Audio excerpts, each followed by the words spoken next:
ಇವತ್ತು ಮಂಗಳೂರಿಗೆ ಬಂದಿರೋ ಉದ್ದೇಶ ಏನಂದರೆ ಮೋಹನವರಾಗಿರ್ಬೋದು, ಎಲ್ಲ ಜನಪರ ಸಂಘಟನೆಗಳು, ಹೋರಾಟಗಾರರು, ಚಳುವಳಿಗಾರರು, ಸಮಾಜಮುಖಿ ಚಿಂತಕರು ನಾವೆಲ್ಲರೂ ಜೊತೆಗೆ ಸೇರಿ ಮಂಗಳೂರಿಗಾಗಿರ್ಬೋದು, ದಕ್ಷಿಣ ಕನ್ನಡಕ್ಕಾಗಿರ್ಬೋದು, ಕರಾವಳಿ ಮತ್ತು ಅಖಂಡ ಕರ್ನಾಟಕಕ್ಕೆ ಹೇಗೆ ಒಂದು ಸಮಾಜ ಕಟ್ಬೋದು ಅನ್ನೋದು ನಮ್ಮ ಉದ್ದೇಶ.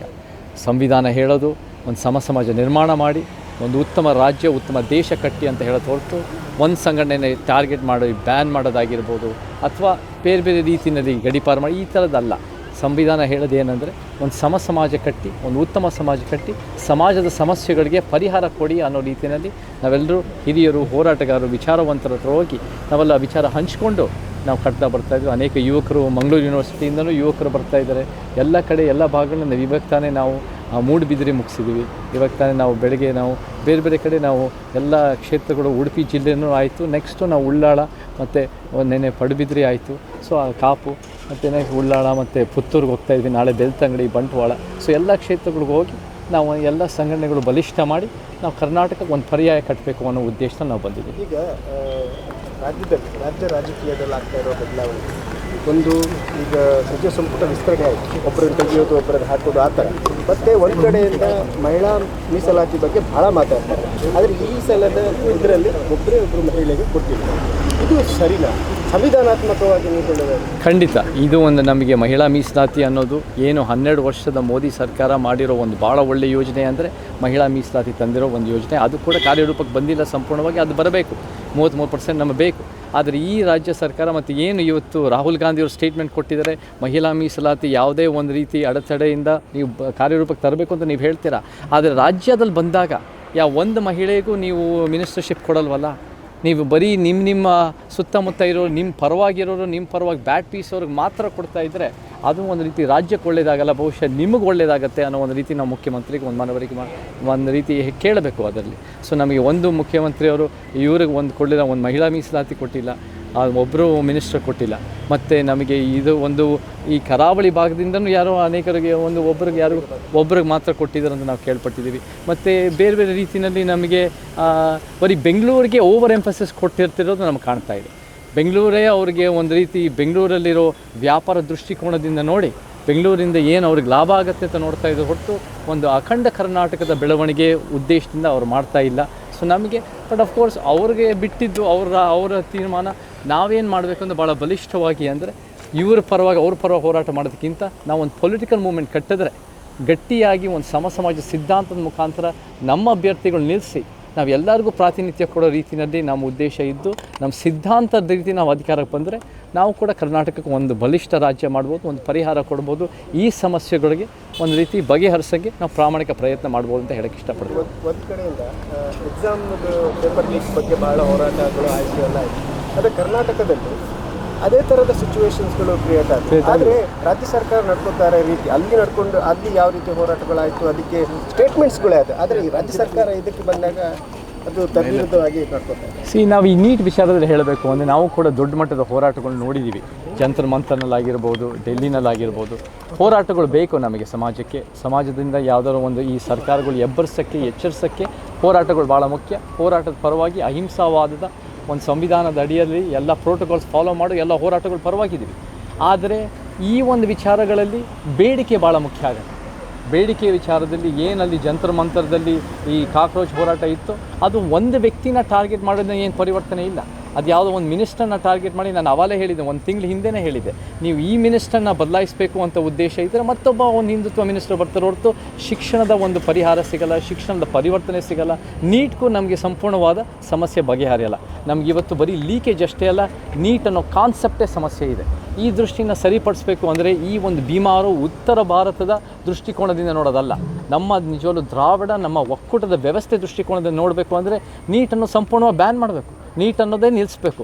ಅದು ಬಿಟ್ಟು CET ಥರ ಸ್ಟೇಟ್ಸ್ಗಳಿಗೆ ಎಲ್ಲ ಮೆಡಿಕಲ್ ಆಸ್ಪಿರೆಂಟ್ಸ್ನ ತೀರ್ಮಾನ ಮಾಡೋ ರೀತಿಯಲ್ಲಿ ಇರಬೇಕು. CET ಥರ ನಮಗೆ ನಮ್ಮ ರಾಜ್ಯದಲ್ಲಿ ಯಾರ್ಯಾರು ಸಾಮಾಜಿಕ ನ್ಯಾಯ ದೃಷ್ಟಿನಲ್ಲಿ ಸರ್ಕಾರಿ ಶಾಲೆಗಳು ಓದಿರೋರಾಗಿರ್ಬೋದು, ಗ್ರಾಮೀಣ ಭಾಗದಿಂದ ಬರೋರಾಗಿರ್ಬೋದು, ಎಲ್ಲ ಒಂದು ರೀತಿ ಬಡ ಕುಟುಂಬದಿಂದ ಬರೋರಾಗಿರ್ಬೋದು, ದಮನಿತ ಸಮುದಾಯದಿಂದ ಬರೋರಾಗಿರ್ಬೋದು, ಇಂಥವ್ರಿಗೆ ಒತ್ತು ಕೊಟ್ಟು ನಾವು ಒಂದು ರೀತಿ ಮೆಡಿಕಲ್ ರೀತಿಯಲ್ಲಿ ಎಲ್ಲ ರೀತಿಯಲ್ಲೂ ಒಂದು ರೀತಿ ಪ್ಲೇಸ್ಮೆಂಟ್ ಮಾಡಬೇಕು ಹೊರತು ನೀಟ್ ಅನ್ನೋ ರೀತಿಯಲ್ಲಿ ಬಂದರೆ ಬರೀ ಒಂದು ದುಬಾರಿ ಕೋಚಿಂಗಿಂದ ಬರೋರು ಎಲ್ಲ ರೀತಿ ಲಾಭ ಪಟ್ಟಿರೋರಿಗೆ ಬೆಳವಣಿಗೆ ಆಗ್ತಾ ಇರುತ್ತೆ, ಬೆಳೆದಿರೋರೇ ಬೆಳೀತಾ ಇರ್ತಾರೆ. ಆ ಮನಸ್ಥಿತಿ ಇರೋದೇ ಈ ಒಂದು ಹಿಂದುತ್ವ ಆಗಿರ್ಬೋದು, ಮನುವಾದಿ ಆಗಿರ್ಬೋದು, ಕಾಂಗ್ರೆಸ್ BJP ಪಕ್ಷಗಳ ಉದ್ದೇಶ ಹೊರತು ನಮ್ಮ ಒಂದು ರೀತಿ ಸಾಮಾಜಿಕ ನ್ಯಾಯದ ಪರಿಕಲ್ಪನೆ ಅವ್ರು ಯಾವತ್ತೂ ಎತ್ತಿಡಿದಿಲ್ಲ. ಸೊ ನಮಗೆ ಒಕ್ಕೂಟದ ವ್ಯವಸ್ಥೆ ಭಾಳ ಮುಖ್ಯ ಆಗುತ್ತೆ. ಮತ್ತು KPSC ವಿಚಾರದಲ್ಲೂ ಕೂಡ ಭಾಳ ಒಂದು ಹಗರಣಗಳು ನಡೀತಾ ಇದೆ, ಅಲ್ಲೂ ಕೂಡ ಸಮಸ್ಯೆಗಳಾಗ್ತಾ ಇದೆ.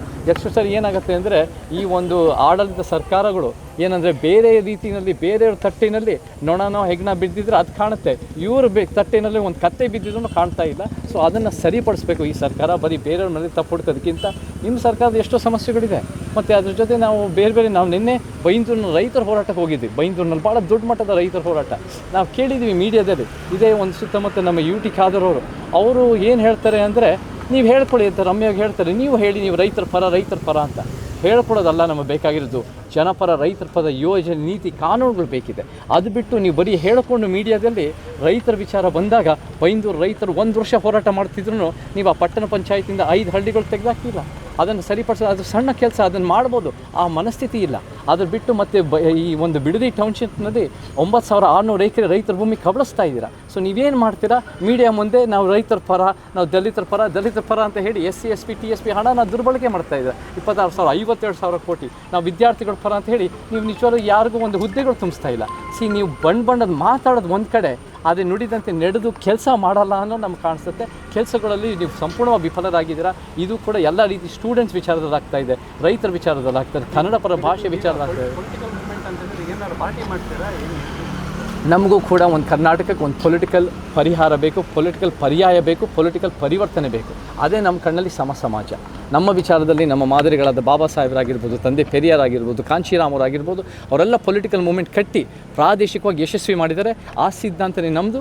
ಒಂದು ಸಮಾಜ, ಸಂವಿಧಾನ ಹೇಳದೆ ಅದೊಂದು ಸಮಾನತೆ, ನ್ಯಾಯ, ಧರ್ಮನಿರಪೇಕ್ಷತೆ, ಸಮಾಜವಾದ, ಒಂದು ಸ್ವಾತಂತ್ರ್ಯ, ಒಂದು ಭ್ರಾತೃತ್ವ, ಒಂದು ವೈಜ್ಞಾನಿಕ ಮನೋಭಾವ, ಆರ್ಟಿಕಲ್ 51H ಈ ರೀತಿ ಕಟ್ಟಿ ನಮ್ಮ ರಾಜ್ಯನ ಬಲಿಷ್ಠ ಮಾಡಬೇಕು, ಕರ್ನಾಟಕನ ಮಾದರಿ ಮಾಡಬೇಕು.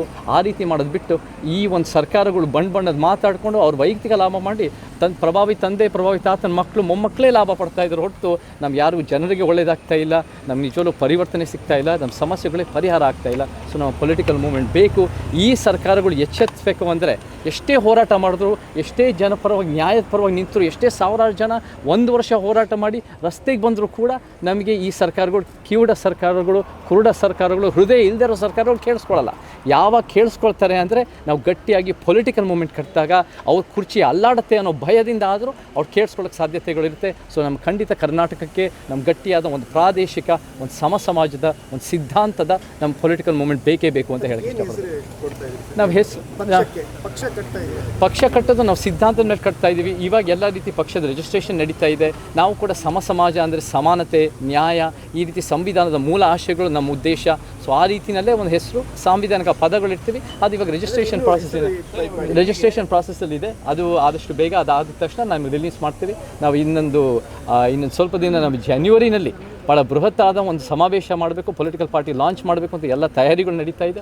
ಆ ಉದ್ದೇಶ ಇಟ್ಕೊಂಡು ಕೂಡ ನಾವೆಲ್ಲರೂ ಕೂಡ ಮೋಹನ್ ಅವರು, ಹಿರಿಯ ಹೋರಾಟಗಾರರು ಮತ್ತು ಎಲ್ಲ ವಿಚಾರವಂತರು ನಾವೆಲ್ಲರೂ ಸೇರ್ತಾ ಇದ್ದೀವಿ. ಮಂಗಳೂರು ಕಡೆಯಿಂದನೂ ಎಲ್ಲ ಒಂದು ಸಂಘಟನೆಗಳು, ದಕ್ಷಿಣ ಕನ್ನಡದ ಸಂಘಟನೆಗಳು ಜೊತೆಗೆ ಸೇರಿ ನಾವು ಅಲ್ಲಿ ಹುಬ್ಳಿನಲ್ಲಿ ಯಶಸ್ವಿ ಮಾಡೋ ಒಂದು ಪ್ರಾಮಾಣಿಕ ಪ್ರಯತ್ನ ಮಾಡ್ತೀವಿ. ಪ್ರಜಾಕೀಯ ಪಾರ್ಟಿ ಬಗ್ಗೆ ಏನು ನೋಡಿ, ಪ್ರಜಾಪ್ರಭುತ್ವದಲ್ಲಿ ಪ್ರತಿಯೊಬ್ಬರು ಪಕ್ಷ ಕಟ್ಟಕ್ಕೆ ಸ್ವಾತಂತ್ರ್ಯ ಇದೆ. ನಮಗಾಗೆ 3,000 ಪಕ್ಷಗಳಿದೆ. ಪ್ರತಿಯೊಂದು ಪಕ್ಷನೂ ಬೇರೆ ಬೇರೆ ರೀತಿಯ ಸಂವಿಧಾನ ಪರ ಅಂತ ಹೇಳ್ತಾರೆ. ಕೆಲವರು ಸಂವಿಧಾನ ಜೇಬಿಂದ ತೆಗಿತಾರೆ, ಸಂವಿಧಾನಕ್ಕೆ ತಲೆ ಬಾಗ್ತಾರೆ, ಕೆಲವರು ಸಂವಿಧಾನ ಪೀಠಿಕೆ ಕಂಠಪಾಠ ಮಾಡ್ತಾರೆ, ಜಾಥಾ ಮಾಡ್ತಾರೆ. ಅದೇ ನಮ್ಮ ಪ್ರಕಾರ ಈ 3,000 ಪಕ್ಷಗಳು ಯಾರೂ ಕೂಡ ಸಂವಿಧಾನದ ವಿಚಾರಗಳು, ಮೂಲ ಆಶಯಗಳು ಎತ್ತಿಡಿತಾ ಇಲ್ಲ.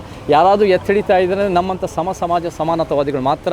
ಅದರಲ್ಲಿ ಪ್ರಜಾಕೀಯ ಅಂತ ಒಂದು ಪ್ರಾಮಾಣಿಕ ಪ್ರಯತ್ನ ಮಾಡೋಕ್ಕೆ ನೋಡ್ತಾ ಇದ್ದಾರೆ, ಮಾಡಲಿ. ಆದರೆ ಅವ್ರಿಗೆ ಎಷ್ಟು ಮಟ್ಟಿಗೆ ಸಮಾಜದ ಸಮಸ್ಯೆಗಳ ಬಗ್ಗೆ ಅರ್ಥ ಮಾಡ್ಕೊಂಡಿದ್ದಾರೆ, ಆ ಸಮಸ್ಯೆಗಳಿಗೆ ಪರಿಹಾರ ಕೊಡ್ತಾರೆ ಅನ್ನೋದು ನನಗೆ ಕನ್ವಿನ್ಸ್ ಆಗಿಲ್ಲ. ಬಹುಶಃ ನನಗೂ ಅರ್ಥ ಆಗಿಲ್ಲ. ಅವ್ರು ಹೇಳ್ತಾ ಇರೋ ಪ್ರಜಾಕೀಯ ಅಂತವ್ರು ಅವ್ರಿಗೂ ಎಷ್ಟು ಮಟ್ಟಿಗೆ ಅರ್ಥ ಆಗಿದೆ ಅಂತ ನನಗೆ ಕಾಣಿಸ್ತಾ ಇಲ್ಲ. ಸೊ ನಮಗೇನು ಬೇಕು ಅಂದರೆ ನಿಜವಾಗ್ಲೂ ಸಮಾಜದ ಸಮಸ್ಯೆಗಳು ಬಗೆಹರಿಬೇಕು. ಮತ್ತು ನಾವು ಬರೀ ಸೋಷಿಯಲ್ ಮೀಡಿಯಾದಲ್ಲೂ ಮೀಡಿಯಾ ಮುಂದೆ ನಿಂತ್ಕೊಂಡು TV ಮೀಡಿಯಾ ಮುಂದೆ ಮಾತಾಡೋದಷ್ಟಲ್ಲ, ನಮಗೆ ಭಾಳ ಮುಖ್ಯವಾಗಿ ಜನರ ನಡುವೆ ಇರಬೇಕು. ಸೋಷಿಯಲ್ ಮೀಡಿಯಾ ಬಂದಿರೋ 40 ವರ್ಷಗಳಿಂದ, ಸಿನಿಮಾ ಬಂದಿರೋ 100 ವರ್ಷಗಳಿಂದ ಜನರ ಹತ್ರ ಹೋಗಿ ಅನ್ಯಾಯದ ವಿರುದ್ಧ ಮಾತಾಡಿ ಜನ ಸಮಸ್ಯೆಗಳು ಬಗೆಹರಿಸಿರೋದು ಸಾವಿರಾರು ವರ್ಷದಿಂದ ನಡೀತಾ ಇದೆ. ಸೊ ನಾವು ಜನರ ಹತ್ರ ಹೋಗ್ತೀವಿ, ನಾವು ಒಂದು ಎಮೋಷನಲ್ ಕನೆಕ್ಷನ್ ನಮಗೆ ಬೇಕಾಗುತ್ತೆ. ಸಿನಿಮಾ ಅಂದರೆ ಬರೀ ಒಂದು ತೆರೆಯಿಂದ ದೂರ ನಿಂತ್ಕೊಂಡು ಚಪ್ಪಾಳೆ ಹೊಡೆಯೋದು ಇರ್ಬೋದು, ಆದರೆ ಪೊಲಿಟಿಕಲ್ ಮೂಮೆಂಟ್ ಅಂದರೆ ಜನ ನಡುವೆ ಇದ್ದು ಅವ್ರ ಜೀವನಕ್ಕೆ ಒಳ್ಳೇದು ಮಾಡಿ ಒಂದು ಎಮೋಷನಲ್ ಕನೆಕ್ಷನಿಂದ ಕಟ್ಟಬೇಕು. ಆ ದಿಕ್ಕನ್ನ ನಾವು ಕಟ್ತಾ ಇದ್ದೀವಿ. ಹೊಸ ಮೂಮೆಂಟಿಗೆ TVK, ತಮಿಳುನಾಡಿನ TVK ಏನಾದರೂ ಇದಾಗುತ್ತೆ ಪ್ರೇರೇಪಣೆ? ನೋಡಿ, TVK ಅನ್ನೋರು ಗೆದ್ದಿದ್ದಾರೆ. ಜನರಿಗೆ ಒಂದು ತಮಿಳುನಾಡಿನಲ್ಲಿ ಒಂದು ರೀತಿ ಬದಲಾವಣೆ ಬೇಕಾಗಿತ್ತು. ಅವರು ಕೂಡ ಜನರಿಗೆ ಒಂದು ರೀತಿ ಆ ಇದ್ದಿದ್ದ ಪಕ್ಷಗಳಿಂದ ಬೇಸತ್ತು ಹೋಗಿದ್ದರು. ಅವರು 108 ಸೀಟ್ ಗೆದ್ದು ಅವರು ಒಂದು ರೀತಿ ದೊಡ್ಡ ಪ್ರಮಾಣದಲ್ಲಿ ಯಶಸ್ವಿ ಆಗಿದ್ದಾರೆ. ಆದರೆ ಅವರ ಒಂದು ಸ್ಟ್ರಾಟಜಿ ಏನಿತ್ತು ಅಂದರೆ, ಭಾಳ ಮುಖ್ಯವಾಗಿ ಒಂದು ದೊಡ್ಡ ಸಿನಿಮಾ ಸ್ಟಾರು ಅಭಿಮಾನಿ ಬಳಗಗಳ ಹತ್ರ ಹೋಗಿ ಅವ್ರು ಬೇರೆ ಬೇರೆ ರೀತಿ ಒಂದು ರೀತಿ ಸ್ಟಾರ್ ಪವರಿಂದ ಕಟ್ಕೊಂಡು ಬಂದಿದ್ದಾರೆ. ನಾವು ಈ ಸ್ಟಾರ್ ಪರಿಕಲ್ಪನೆ ಒಪ್ಪಲ್ಲ. ಅಭಿಮಾನಿಗಳು ಸಿನಿಮಾ ನಟರಿಗೆ ಇರೋದನ್ನು ಆ ಪರಿಕಲ್ಪನೆ ನಾವು ಒಪ್ಪೋರಲ್ಲ. ನಾವು ಯಾರ ಹತ್ರ ಹೋಗ್ತಾ ಇದ್ದೀವಿ ಅಂದರೆ, ಹೋರಾಟಗಾರರು, ಚಳುವಳಿಗಾರರು, ಸಮಾಜಮುಖಿ ಚಿಂತಕರು, ಬುದ್ಧಿಜೀವಿಗಳು, ವಿಚಾರವಂತರು, ಸಮಾಜ ಸೇವಕರು, ಯಾರು ನಮ್ಮ ಕ್ಷೇತ್ರದಲ್ಲಿ ಕೆಲಸ ಮಾಡಿ 10 ವರ್ಷ 20-30 ವರ್ಷದಿಂದ ಕೆಲಸ ಮಾಡ್ಕೊಂಡು ಬಂದಿದ್ದಾರೆ, ಅವ್ರ ಕಡೆಯಿಂದ ನಾವು ಬಲಿಷ್ಠವಾಗಿ ಕಟ್ತಾ ಇದ್ದೀವಿ. ಸೊ ಅವ್ರು ಗೆದ್ದಿರ್ಬೋದು, ಬಟ್ ಆ ಮಾದರಿ ನಮ್ಗೆ ಗೊತ್ತಿಲ್ಲ. ಅವ್ರು ಒಂದ್ಸರಿ ಇವಾಗ ನೀವೆಲ್ಲ ಬಂದಿದ್ದೀರ ಮೀಡಿಯಾ ಮುಂದೆ, ನಾವೆಲ್ಲ ಎಲ್ಲ ವಿಚಾರ ನೀವು ಪ್ರಶ್ನೆಗಳಿಗೆ ಉತ್ತರ ಕೊಡ್ತಾ ಇದ್ದೀವಿ. ಆ ಉತ್ತರಗಳನ್ನು ನಾವು ಕೂಡ ಕುರ್ಚಿನೇ ಯಾವತ್ತು ಬಯಸೋರಲ್ಲ ವೈಯಕ್ತಿಕವಾಗಿ. ಅವರೆಲ್ಲ ಇವತ್ತಿನ ದಿನ ಸ್ಟಾರ್ ಪವರಿಂದ CM ಆಗಿ ಕೂತಿದ್ದಾರೆ. ಒಂದ್ಸಲಿ ಒಂದು ಮೀಡಿಯಾ ಮುಂದೆ ಬಂದಿಲ್ಲ, ಒಂದು ಇಂಟರ್ವ್ಯೂ ಕೊಟ್ಟಿಲ್ಲ, ಅವ್ರ ವಿಚಾರಗಳು ತಲೆಯಲ್ಲಿ ಏನಿದೆ ನಮ್ಗೆ ಗೊತ್ತಿಲ್ಲ. ಅವ್ರು ಇವತ್ತಿನ ದಿನ ಎಲ್ಲ ಒಂದು ರೀತಿ ಬರೀ ಸೋಷಿಯಲ್ ಮೀಡಿಯಾ ಮುಖಾಂತರನೂ ಬೇರೆಯವ್ರ ಮುಖಾಂತರ ಹೇಳಿಸಿದ್ರೆ ಅದು ನಮಗೆ ಜನರಿಗೆ ಕನೆಕ್ಷನ್ ಅಂತ ನನಗೆ ಕಾಣಿಸ್ತಾ ಇಲ್ಲ. ನಮಗೆ ನೋಡಿ, ನಮ್ಮ ಸಿದ್ಧಾಂತ ಅದು ಬಲಪಂಥಿ, ಎಡಪಂಥಿ ಮತ್ತು ನಮ್ಮದೇ ಆದ ಸತ್ಯಪಂಥ. ನಾವೆಲ್ಲ ಐಡಿಯಾಲಜಿಕಲ್ ಮೂಮೆಂಟ್ಸ್ ಅಂದರೆ ನಾವೇ ಕುರ್ಚಿ ಕೂತ್ಕೊಳ್ಳೋದು ಬಯಸೋರಲ್ಲ. ನಮ್ಮ ಸಿದ್ಧಾಂತ ಅಧಿಕಾರಕ್ಕೆ ಬರಬೇಕು. ಆವಾಗ ನೋಡಿ ಕರ್ನಾಟಕ ಬಲಿಷ್ಠ ಆಗುತ್ತೆ. ಇವರೆಲ್ಲ ಒಂದು ವೈಯಕ್ತಿಕವಾದ ಒಂದು ರೀತಿ, ಅದು ಆಂಧ್ರ ಪ್ರದೇಶ್ DCM ಆಗಿರ್ಬೋದು, ತಮಿಳುನಾಡು CM ಆಗಿರ್ಬೋದು, ಇವರೆಲ್ಲ ಸಿನಿಮಾದಲ್ಲಿ ಅವರು ಬೇರೆ ಬೇರೆ ಥರ ಅಭಿನಯ ಚೆನ್ನಾಗಿ ಮಾಡಿರ್ಬೋದು, ಆದರೆ ಅವರು ಸಮಾಜ ಕಟ್ಟೋದ್ರಲ್ಲಿ ನನಗೆಲ್ಲೂ ಕನ್ವಿನ್ಸ್ ಆಗಿಲ್ಲ. ಇನ್ನು ನೋಡಬೇಕಿನ್ನು. ಬಿಡದಿ ನಾಳೆ JDS ಅವ್ರದ್ದು ಪಾದಯಾತ್ರೆ ಸ್ಟಾರ್ಟ್ ಆಗುತ್ತೆ, ಇದನ್ನು ಉಳಿಸ್ಬೇಕು. ಮತ್ತು ಸರ್ಕಾರ ಅದಕ್ಕೆ ಏನು ಇದು ಮಾಡಿಲ್ಲ. ಯಾವ ರೀತಿ ಇದಕ್ಕೆ ಹೋರಾಟ ನೀವು ನೋಡ್ತೀರಾ? ನಾನು ಕೂಡ ಬಿಡದಿ ಟೌನ್ಶಿಪ್ ಅನ್ನೋದು ಆಗಬಾರ್ದು. ರೈತರ ಭೂಮಿ 9600 ಎಕರೆಯನ್ನು ನಾವು ಉಳಿಸ್ಬೇಕು. ಬಿಡದಿ ಅನ್ನೋ ಆ ಪರಿಕಲ್ಪನೆನೇ ಏನು ಟೌನ್ಶಿಪ್ ಪರಿಕಲ್ಪನೆ, ಏನು ಅಭಿವೃದ್ಧಿ ಅನ್ನೋ ಹೆಸರಲ್ಲಿ ನಿಜವಾಗ್ಲೂ ರೈತರ ಭೂಮಿ ಕಬಳಿಸಿ ರೈತರ ಜೀವನಕ್ಕೆ ಇನ್ನೂ ಕಷ್ಟ ಕೊಟ್ಟು ಬರೀ ಕಾಂಕ್ರೀಟ್ ಕಾರ್ಡ್ ಮಾಡಿ ಬಿಲ್ಡಿಂಗ್ಗಳು ಕಟ್ಟಡ ಕಟ್ಟಿ ಏನು ಈ ಲ್ಯಾಂಡ್ ಲಾಬಿಗಳು, ಲ್ಯಾಂಡ್ ಮಾಫಿಯಾ ಲಾಬಿಗಳು, ಕಾಂಟ್ರಾಕ್ಟ್ ಡೆವಲಪ್ಮೆಂಟ್ ಲಾಬಿಗಳಿಗಾಗೋದು ಅದು ಯಾವುದೇ ಕಾರಣಕ್ಕೂ ಒಳ್ಳೆಯದಲ್ವೇ ಅಲ್ಲ. ಆ ಪರಿಕಲ್ಪನೆ, ಆ ಒಂದು ಡೆವಲಪ್ಮೆಂಟ್ ಮಾಡಲ್ಲೇ ತಪ್ಪಿದೆ. ಇವತ್ತು ಬೆಂಗಳೂರಾಗಲಿ ಇನ್ನೂ ನಾಶ ಮಾಡ್ತಾ ಇದ್ದಾರೆ ಹೊರತು ಬೇರೆ ಭಾಗಗಳು, ನಮ್ಮ ಕರಾವಳಿ ಆಗಿರ್ಬೋದು, ಉತ್ತರ ಕನ್ನಡ, ಮಧ್ಯ ಕರ್ನಾಟಕ, ನಮ್ಮ ಕಲ್ಯಾಣ ಕಿತ್ತೂರು ಕರ್ನಾಟಕ, ಹಳೆ ಮೈಸೂರು, ಈ ಭಾಗಗಳೆಲ್ಲ ನಿರ್ಲಕ್ಷ್ಯ ಮಾಡಿ ಬರೀ ಬೆಂಗಳೂರಿನಲ್ಲಿ ಇದ್ದಿದ್ದು ನಾಶ ಮಾಡಿದ್ರೆ ಅದು ಯಾವುದೇ ಕಾರಣಕ್ಕೂ ಕರ್ನಾಟಕಕ್ಕೆ ಒಳ್ಳೆಯದಲ್ಲ. ಈ ಹಿಂದಿನ ಡೆಲ್ಲಿ ಪಕ್ಷಗಳ ಉದ್ದೇಶಗಳೇ ಅಧಿಕಾರ ವಿಸ್ತರಣೆ, ಸ್ವಂತ ಲಾಭ ಪಡ್ಕೊಳ್ಳೋದು. ಬಹುಶಃ ಅದಕ್ಕೆ 2004ರಲ್ಲಿ 7 ಕೋಟಿ ಇರೋರು ಇವತ್ತು 2023 1413 ಕೋಟಿ ಅನ್ನೋ ತೋರಿಸ್ತಾ ಇದೆ. ಅಂದರೆ ಅದೇನು ಸ್ವಂತ ಬೆವರಿಂದ ಅಲ್ಲ, ಈ ಬೇರೆ ಬೇರೆ ಲ್ಯಾಂಡಿಂದ, ಡೀಲಿಂಗ್ಸಿಂದ, ಈ ಬೇರೆ ಬೇರೆ ಮೈನಿಂಗಿಂದ, ಗ್ರಾನೈಟಿಂದ ಈ ರೀತಿ ಆಗೋದು ನಡೆಯುತ್ತೆ. ಸೊ ಅದನ್ನು ಆಗದೇ ಇರೋಂಗೆ ನಮ್ಮ ಜನರ ಜೀವನಕ್ಕೆ ಒಳ್ಳೆಯದಾಗಬೇಕು, ಸಮಸ್ಯೆಗಳಿಗೆ ಪರಿಹಾರ ಬರಬೇಕು. ಆ ಪರಿಹಾರ ಸಿಗಬೇಕು ಅಂದರೆ ಅಖಂಡ ಕರ್ನಾಟಕ ಬೆಳವಣಿಗೆ ಆಗಬೇಕು. ಪ್ರಾದೇಶಿಕ ನ್ಯಾಯ ಬರಬೇಕು ಅಂದರೆ ಪ್ರಾದೇಶಿಕ ಪಕ್ಷ ಬರಬೇಕು. ಆ ಪ್ರಾದೇಶಿಕ ಪಕ್ಷನೇ ಒಂದು ಸಮಾಜ ದಿಕ್ಕನ್ನು ನಾವು ಕಟ್ತಾ ಇದ್ದೀವಿ. ಸೆಂಟ್ರಲ್ ಗೌರ್ಮೆಂಟ್ FCRA ಬಿಲ್ ತರಲಿಕ್ಕೆ ಹೊರಟಿದೆ. ಅದ್ರ ಬಗ್ಗೆ ನಿಮ್ಮ, ಯಾಕಂದರೆ ನೀವು ಅಮೆರಿಕ ಇದನ್ನು ಇಟ್ಕೊಂಡಿದ್ದೀರಿ, ಹಾಗೆ ನಿಮ್ಮ ಇದು ಕೂಡ ಇದೆ, ಒಂದು ಟ್ರಸ್ಟ್ ಕೂಡ ಇದೆ. ಈ ಬಿಲ್ಲನ್ನು ನೀವು, ಈ ಬಿಲ್ ವಿಚಾರದ ನಾನು ಇನ್ನು ಸ್ವಲ್ಪ ಇನ್ವೆಸ್ಟಿಗೇಷನ್ ಮಾಡಬೇಕು. ಅದು ಏನೇನಾಗಿದೆ, ಅದು ಏನೇನು ಡೀಟೇಲ್ಸ್ ಇದೆ. ಯಾಕಂದರೆ ಏನು ಹೇಳ್ತಾರೆ ಅಂದರೆ ಡೀಟೇಲ್ಗಳಿಂದನೇ ನಮ್ಗೆ ನಿಜವೂ ಅದನ್ನು ಗುರುತಿಸೋಕ್ಕೆ ಸಾಧ್ಯ ಇದೆ. ನಾವು ಯಾವತ್ತೂ ಸೆಂಟ್ರಲ್ ಗೌರ್ಮೆಂಟ್ ಮಾಡಿದ್ದೆಲ್ಲ ತಪ್ಪು ಅಂತ ನೋಡಲ್ಲ, ಮಾಡಿದ್ದೆಲ್ಲ ಸರಿ ಅಂತ ನೋಡಲ್ಲ. ಈ ರಾಜ್ಯ ಸರ್ಕಾರ ಮಾಡಿದ್ದೆಲ್ಲ ತಪ್ಪು ಅಥವಾ ಮಾಡಿದ್ದೆಲ್ಲ ಸರಿ ಅಂತ ನೋಡಲ್ಲ. ಪ್ರತಿಯೊಂದು ಇಶ್ಯೂ ಬೇಸ್ಡಾಗಿ ನೋಡ್ತೀವಿ. ಯಾರು ಜನಪರವಾಗಿದೆ, ಒಂದು ಪಾರದರ್ಶಕತೆ ಪರವಾಗಿದ್ದರೆ, ಒಂದು ರೀತಿ ಒಂದು ಎಕನಾಮಿಕ್, ಒಂದು ಕ್ಲಾರಿಟಿ, ಒಂದು ಟ್ರಾನ್ಸ್ಪರೆನ್ಸಿ ಪರವಾಗಿದ್ದರೆ ನಾವು ಕೂಡ ಅದಕ್ಕೆ ಒಪ್ಪಿಗೆ ಇರುತ್ತೆ. ಬಟ್ ಅದು ಇನ್ನೇನಾದರೂ ಯಾರಾದರೂ ಒಂದು ಸಂಸ್ಥೆಗಳನ್ನ ಗುರುತು ಹಿಡಿದು ಒಂದು ಅವ್ರನ್ನೇ ಟಾರ್ಗೆಟ್ ಮಾಡೋದಿದ್ದರೆ ಅದನ್ನು ನಾವು ಯಾವುದೇ ಕಾರಣಕ್ಕೂ ಒಪ್ಪಲ್ಲ. ಸೊ ಏನೇ ಇದ್ದರೂ ನಾನು ಅದನ್ನು ಡೀಟೇಲ್ಸ್ ನೋಡಿ ಅದನ್ನು ತೀರ್ಮಾನ ಕೊಡೋಕ್ಕೆ